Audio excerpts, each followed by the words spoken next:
There was once a little Injun who had his own little line.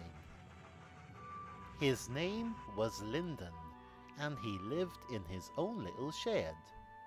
Unlike other narrow gauge Injuns, Lyndon had a tender, which meant he could carry extra coal without having to stop to refill. Every day he hauled a mixed traffic train which consisted of stone, grain, and many other things. He would pull the train to a goods station where the loads would be taken to different destinations. Lyndon was the only engine who ran the line. He had no friends, but that didn't bother him. Being busy kept him happy. His driver called him the Lone Wolf. One particular morning, his manager was at the shed and was talking to a strange man. He was accompanied by a young boy who took quite an interest in Lyndon. "Oh, father, look at that engine!" he gasped. His father continued to talk to the manager. "What's the matter, young man? Have you never seen an engine before?" he asked sarcastically.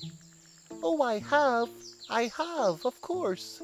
My father owns a railway, but he doesn't have an engine that looks like you," he replied. "Well, they don't call me the Lone Wolf for nothing," he chuckled. Soon it was time for Lyndon to leave, but the little boy wasn't prepared to say goodbye. "Please, father, can I have a ride on that engine?" he pleaded. "In the cab? With the driver?" he gasped. "I don't mind," replied the driver. "The journey sometimes gets lonely." Lyndon's owner joined the conversation.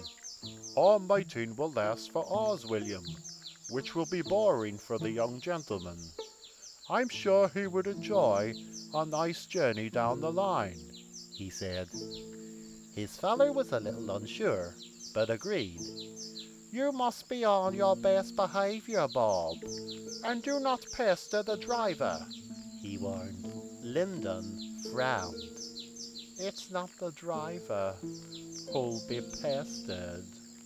Before long, they left the shed. Once the wagons were collected, the journey began. Bob enjoyed himself mostly and asked the driver many questions. He didn't disturb Lyndon's journey at all, and he found him to be very well behaved with good manners.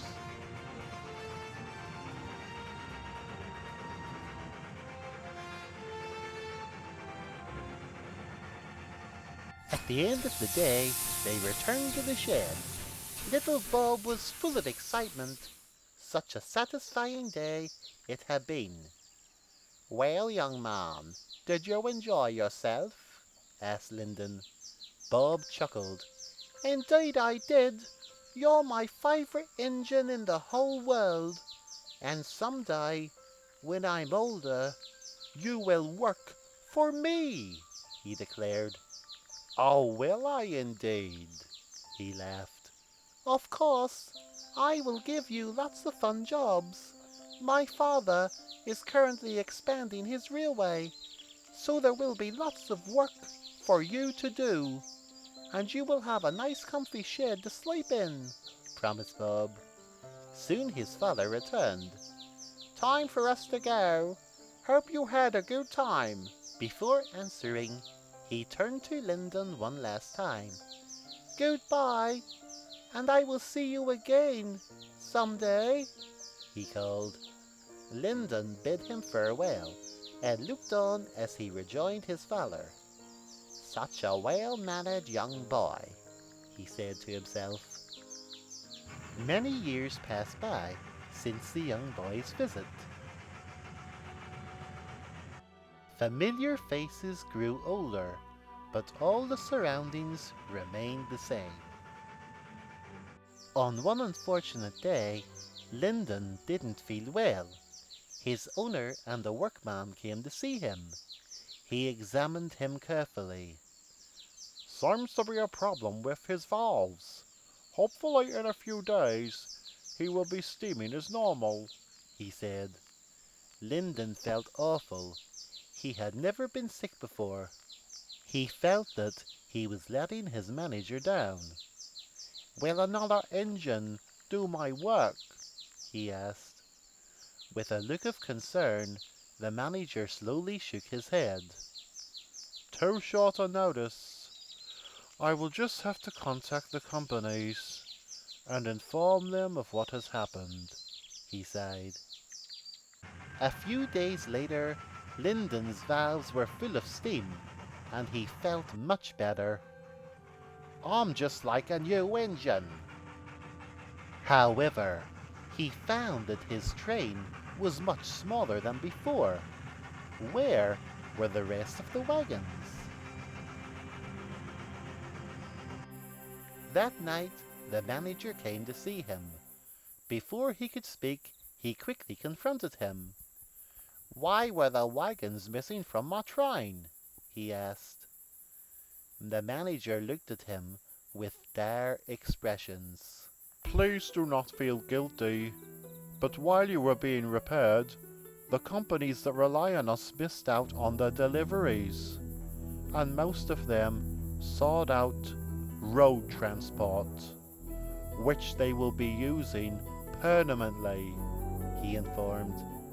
Lyndon was distraught by the horrific news, but there was more to come. The haulage that remains simply isn't enough to keep this small railway running. From tomorrow, we will close, he revealed with great regret. Poor Lyndon was consumed with guilt. If only I wasn't sick, he cried. Do not blame yourself. I should have had a backup engine. The blame falls on my shoulders alone. For the rest of the night, Lyndon couldn't sleep. He kept thinking about the railway closing and what would happen to him. The next morning, the manager and his driver returned to the shed. His driver had come to bid him farewell, and then he had to go and find work.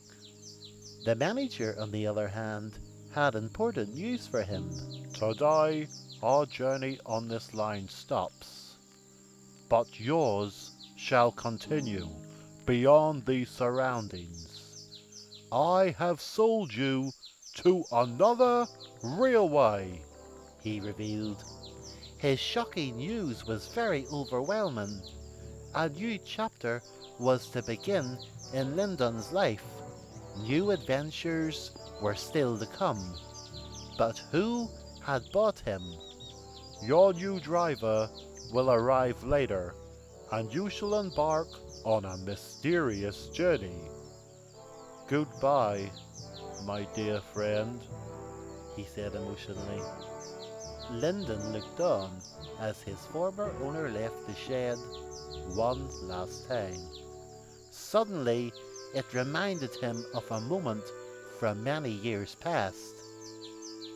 Someday when I'm older, you will work for me.